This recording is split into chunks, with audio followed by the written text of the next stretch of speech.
Grand Place for Brothers News and Information, and we are here at zen'Za Pizzeria, where there's a freedom fighter pizza party night happening. So I'm going to turn this camera around and give you guys a little taste of what's going on in there. There's Dr. James.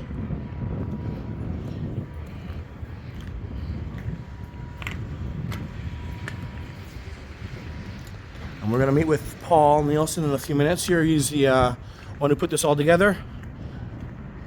So let's go in and see what's happening. Hey Paul, how's it going? I'm doing good. How are you, Grant? Pretty good, Paul. So this is Paul Nielsen from Exit the System, London, Ontario, and you put on a little event here, haven't Yes, you? absolutely. As I like to say, I'm on a journey to exit the system. So I've got a group of like-minded Londoners here from the surrounding area, and this kind of was this kind of morphed from when I initially started something else in London, when we had the protests and the lockdowns and all that as We the People of London. And then through that, I kind of realized that, the government is completely corrupt. And that's just my opinion. That's my take. Everyone's got their opinion. And what we really need to do as individuals is figure out how we can exit the system. And more or less, you could take my philosophy and boil it down into becoming a system minimalist. And there's all sorts of things, but we'll just come on in here. Let's go take a look. And just take a look. So we had a buffet here. Pizza buffet. Yes. Great pizza, by the way, people. Yes, great pizza. There was a lot more earlier, and this is just the end, but... Leftovers. Leftovers. Yeah, leftovers. So, once again, this is London, Ontario, at zen'Za Pizzeria. Great pizza here, and got a lot of like-minded people. We all come from different backgrounds, but we more or less think that the last 4 years or so has just been, as I'd like to say, a pile of hooey, a lot of lies, and I'm of the belief that, and I don't want to speak on everyone's behalf here, but it seems like everything's based off of constructive fraud. That's more or less where I'm at right now. So, I know a lot of this is. I could go on. How deep should I go, Grant? You should go deep. Let's go deep. Go deep. Well, let's get into the like this deep dish pizza we just got into. Deep. Okay. So again, I just want to say this is my personal thoughts on the matter, because I've been thinking after 3 or 4 years of the lockdowns, and then there's the protests and the Freedom Convoy and whatnot. I really think that as individuals, Canadians, we need to stop looking to the government, and what we need to realize is like who the government is and what we are, who we are. And I'm of the belief, and I'll keep saying that, maybe I'll be repetitive, but it seems like they're just a private corporation. Yes. The other day, it just popped into my head. I just did some research, did a search online, and it's like, what oath does the parliamentarians make? I was just curious, it just came to my mind. Their oath is not to Canadians, it's to the King of England. So why the heck do we have anything to do with the government whatsoever, right? And apparently they're registered in Washington, D.C. as a foreign corporation. It's pretty wild, and I would really encourage that all freedom fighters, freedom lovers, they get a book. It was written by a guy from England, but I would say after a lot of the research that I've done, one of the most accessible books on this topic is something called the Sovereign Project Handbook. Again, it's written from an English perspective, but I'm also the opinion that these systems, the legal system we have here, the banking system, the government, it's all an extension, right? So that book again is called The Sovereign Project Handbook by Peter Stone. Okay. Yes, and it really gets into changing your mindset. And I think that's the missing thing right now among freedom fighters. It pains me to say this, and this applies to myself too, but I really believe we've consented to all of this. We've consented to our own slavery. I think this whole system that we currently live in is a very sophisticated form of slavery. What do you think right now? Of course, I think we're playing ourselves. We know we're being played. We're allowing it to happen. We're basically playing ourselves, and we have us to blame for it. We've signed up with all our signatures to all of this. We've consented. Exactly.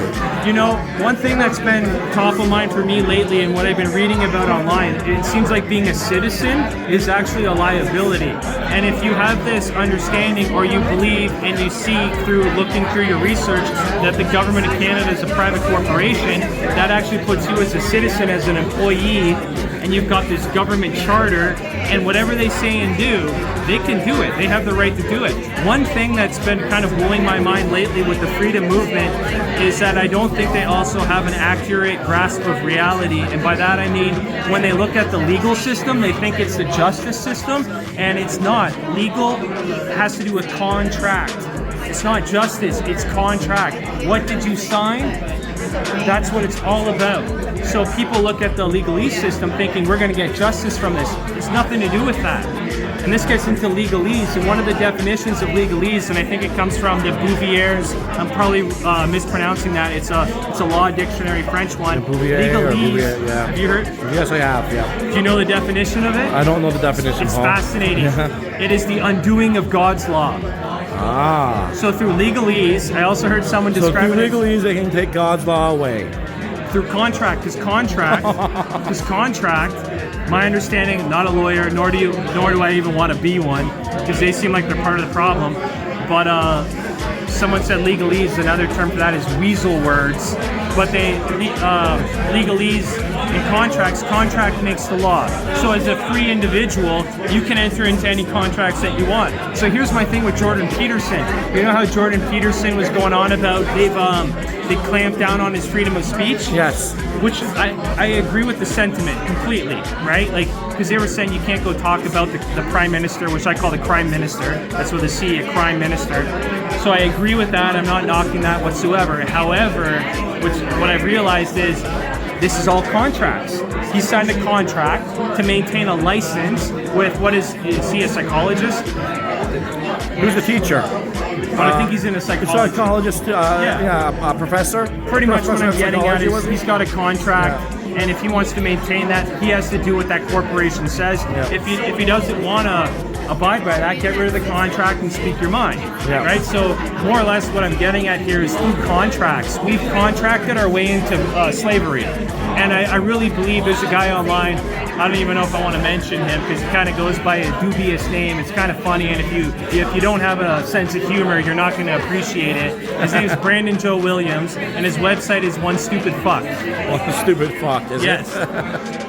Again, if you don't have a sense of humor, and I don't agree with everything he says, but the main takeaway there is that you want to become a contract killer. You want to go out there, look at all the contracts you have in society, from like the Criminal Revenue Agency to the government to the banks, and you want to start revising those or void those contracts. You got your driver's license as a contract. Yep. Again, you've got your citizenship as a contract. That's right. Citizenship, your passport, all of these things pretty much. Like, here we are and this is what I've realized through this whole thing, is that we go out there, we protest, oh, this is wrong. And I agree with the sentiment, but at the end of the day, we've all consented through our signatures on all of these different contracts, from our driver's license to our citizenship to even you being on a voter registration.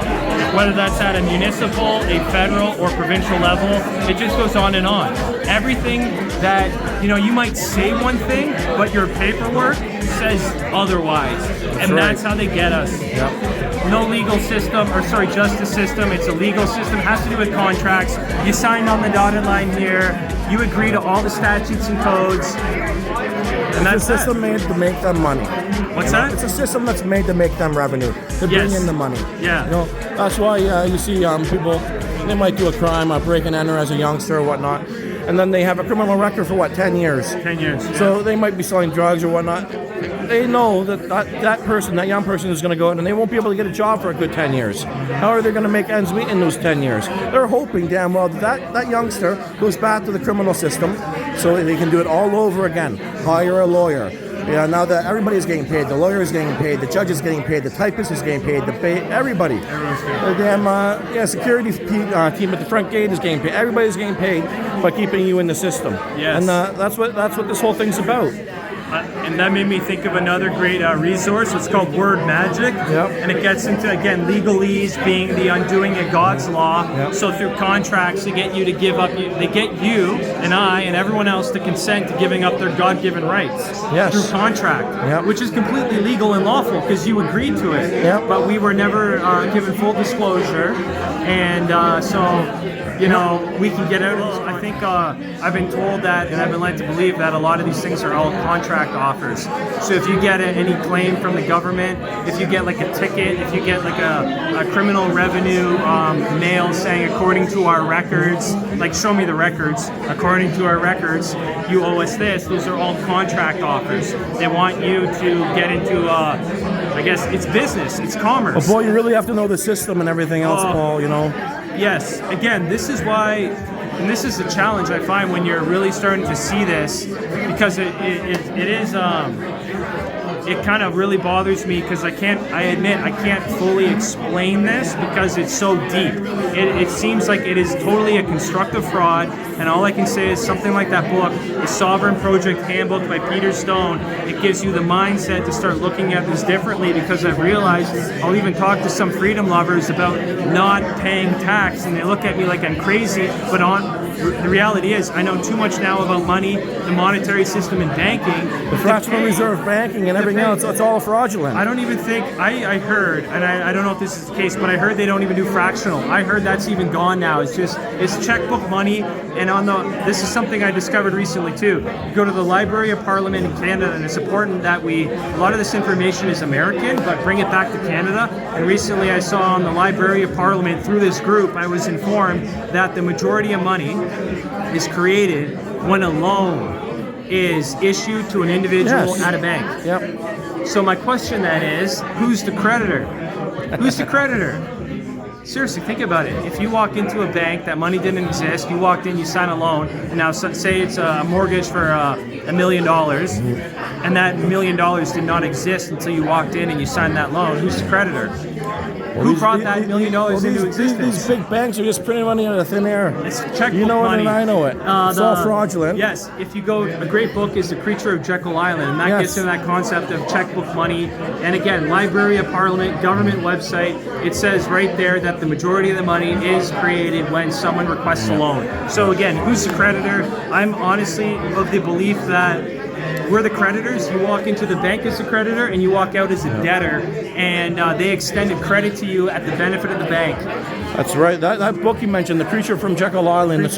Big shout out to G. Edward Griffin. It was a masterpiece. It is a masterpiece. And you know, one other thing I will say to wrap this up, and again, just my personal thoughts. I love the freedom movement and all that. I wouldn't be here. I wouldn't have met all these people without it. But you know, the other week I was talking to an individual, like-minded guy, and he was talking about the flat Earth stuff. And hey, I think it's really fascinating, interesting stuff. And I would personally say, in my opinion, I have more personal experience that there maybe, I'm not saying there is a flat Earth, maybe a flat Earth versus a round. Yeah. But this gets into what I call the concept of academic conspiracy theorists versus practical. You know what I call this? Yes. I call it another rabbit hole, Paul. That's Yes. all it is. You know, oh, they're making clones. There's a rabbit hole over there. Oh, they're doing flat Earth. There's a rabbit hole over there. Oh, JFK Jr. is going to come back and kill them all. That's another. Come on, people. I think that's Q's going to come and save everybody. Don't do nothing. Rabbit hole, rabbit hole, rabbit hole. I think they are distractions. Well, you want to stay on the ball and follow the money and see where it leads. That's what you want to do. To your point. So the flat Earth. Actually, I'll just deviate for a second here. It's not a flat Earth, nor is it a round Earth. It's actually a triangle. That's right. It's a triangle. Yep. You've got the globalists at the top, and you've got us at the bottom. That's right. And we're not left or right. We're at the very bottom. And we're coming for the top. It is a pyramid. All those Bill Gates and everybody else up top, they're sitting there. No, we're coming for y'all. So what I was getting, so this is my last thing for freedom lovers, because we can get into these rabbit holes, and they're fascinating and interesting, and there's truth behind them, you know, or very coincidental, but I feel like you got academic conspiracy theorists. It's like university, we theorize, is it flat or round? But then there's practical conspiracy theorists. And so my point here is this: instead of looking at whether the world is flat or round, go look at how the money system works and how your bank account works. That's right. How debt 100%. money, or how money's created, and whether you need to pay back that debt or not. And if that money came into existence the moment you signed a loan agreement. It's just, the whole system is completely, it's a house of cards, I believe, and it's just all fraud. Well, exactly. We just seen the Epstein files come out, and now we have giants popping under the water, alien invasions at the Miami Mall. Yes. I mean, rabbit hole, rabbit hole, rabbit hole. Yeah. You look over here, people. Don't look over here, you know. Cat Williams came out and said P. Diddy tried to rape him at Epstein Island or whatever, and I don't even wanted to bring him there or something. Did you hear that? No, because for me lately I've just been blocking a lot of things out because I really believe you just need to focus on what you can do. And I'll just wrap this up with my theory about freedom. I think freedom is it's an individual thing. As individuals, we all need to learn how the system works from a legal perspective, from the government, and from the bank. Right? Those three things, those are the three main mechanisms in my mind that control us. We need to look into those as individuals and how to operate through those and how to break them down. And Henry Balash, who's been handing out druthers forever for you guys, he mentioned a story of some freedom fighters saying, "Will there ever be justice?" And this is where I think I'll leave this off. And my answer to that would have been, if I had been there when that guy asked that question, was, I don't think there will anytime soon. I could be wrong, but don't wait for it. Instead of waiting for some big justice, you need to educate yourself, again, about the banks, the legal system, the government, and you need to get justice for yourself in your own individual sphere. And if enough of us start learning how this all works and we all start getting justice in our own personal realm, then I think society as a whole would become more just and free. But if you're just waiting for Pierre Polivier or whatever the heck, The next gangster to come in. it's I could go on. Okay, so we're going to talk about the gas pedal and the brake pedal. Fascinating concept from that book, 180 Degrees, Okay. right? That I shared with you that one time. So we have the agenda 2030, 2030, yep. whatever agenda it is. They've got their agenda, the globalists, whatever, the elitists. They're going in this direction. Justin Trudeau, the crime minister, minister, he's the gas pedal. Yep. They hit the gas pedal when they want to go further towards mafia that boss, agenda. yep. Mm-hmm. And then Pierre Polivier, he's the brake pedal. So whenever they feel like, okay, people are uprising, there's the freedom convoy, hit the brake pedal. Yep. So it's a combination of having Bad cop, both. good cop. It's power laws, man. Read the 48 laws of power. Yep. You want to control the gas pedal and the brake pedal. Yep. So Pierre is just, I think, Don't in my fall for it, opinion, people. They're brake both pedal. gangsters. Yeah, and I think that about Trump. I don't know. Trump's I mean, another one of them. You don't make it in this world without doing some shady deals. It's really switching out one slave master for another slave master. Look at who represented Trump. One of the biggest mafia lawyers in history. Which one? I forget his last name, but I haven't been following. no, Is this Trump? that's what Trump's lawyer is, though. Okay. Well, Huge mafia lawyer. My thoughts are, even if Trump's a good guy or Pierre's a good guy or a bad guy or not, at the end of the day, you have to get justice in your own life, and you have to understand how the system works. Otherwise, it's just going to run you over, and you're going to be a slave. And in Roman times, you were a plebe, and you're illiterate, and that's what I think a lot of That's why they freedom want to keep fighters people. are. Yeah, They want to keep literate. people dumb, deaf, and blind. Totally. They don't want people to see the system. They don't want to let people see the cage that they're locked in. You're going to go to work. You're going to work 9 to 5, and you're going to come home and you're going to have a case of beer, and you're going to watch the football game and be a good little slave and do it all again the next week. And for what? Debt instruments. That's what That's Canadian right. banknotes and are. We're gonna pay you with monopoly money that y'all think is real. Yeah. And meanwhile, we're gonna buy up all the natural resources: the water, the gold, the silver, everything. Everything. And we're gonna steal everything right under your noses, and you're not gonna do anything about it because you're gonna be happy watching the football game and drinking your Budweiser. Totally. They're just gonna flood the economy with this phony baloney money, and then eventually they're gonna restrict the supply, and everyone will have to be forced to foreclose, and then the bank gets all the property. They always get it. Yeah. They always get it in It's the end. monopoly. Old people save up and they save up and save up, and guess what? Yeah. There's this little thing called inflation that sneaks up and gets you at the end. Now that money you saved up for is not as much as you thought you had. Totally. And they're always tricking us, and they're always going to do this because they run this damn system. Yeah. We have to take control of it. Yeah. Well, I think, again, as an individual, we need to take control of our lives. Stop waiting for, the next protest. Exactly, and that's even. why I love you, Paul, because you're teaching people how to take control as individually. Because that's the only thing you can't control. Yes. I can't control Parliament. That's right, we're not going to be able to. I'm not even involved with Parliament. No. I'm not part of that system. So I honestly, man, I can go on because there's no end. But again, I would say Sovereign Project Handbook. After everything that I've read, that seems like a really excellent resource for the average person to get into because I've read a lot of books, but they're full of legalese and jargon, and they can be dense. But the Sovereign Project Handbook by Peter Stone, it is English, but you'll learn so much. And if I had one wish, if I had a magic wand and I could make something happen for the freedom movement, it would be that we at least all had that knowledge and I think that would completely change the whole discussion. And these protests would just turn into networking events, and people would not be protesting the government looking for change, because it really is within.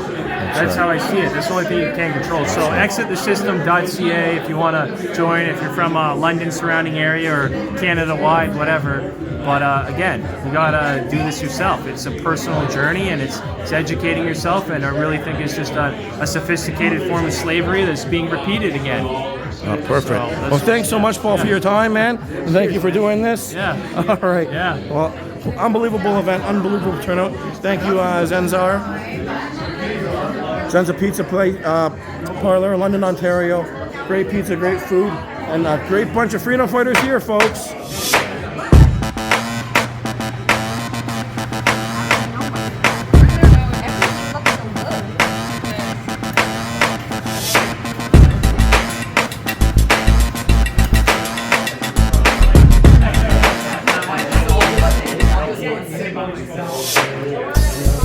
So I want to show you guys some of these lovely sayings on the wall here.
If anybody's wondering.